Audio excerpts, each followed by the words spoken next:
So if you remember from a few tutorials ago, I explained that a rational number is any number that can be written as an integer divided by another integer. So for example, negative 2 divided by 3, 4 divided by 9, and negative 27 divided by 6.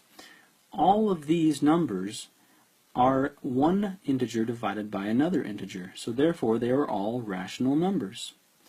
And in addition to numbers that look like this, all of the integers, such as 2, the integer 2 can be written as 2 divided by 1, the integer 3 could be written as 3 divided by 1, and so on. You can divide any integer by the number 1, and you can write it as a ratio of two integers. So because of this property, all of the integers are also rational numbers. So what is an irrational number?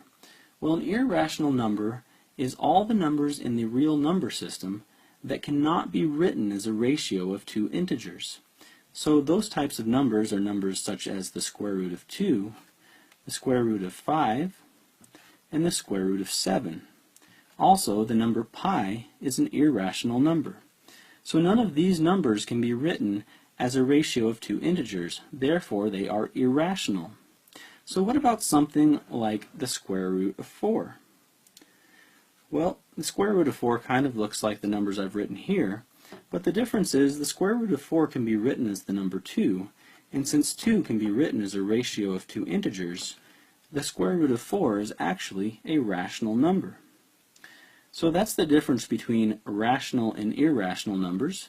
One can be written as a ratio of two integers, and the other cannot. And if you take all of the rational numbers and add them to all of the irrational numbers, then you get what we call the real number system. And the real number system is often denoted by this symbol. It's like an R with an extra line on the left-hand side. So let me just go ahead and write that. So this is the real numbers.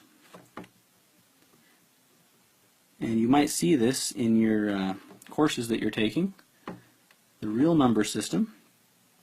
And so yeah, basically the real number system is all of the rational numbers plus all of the irrational numbers in one big group.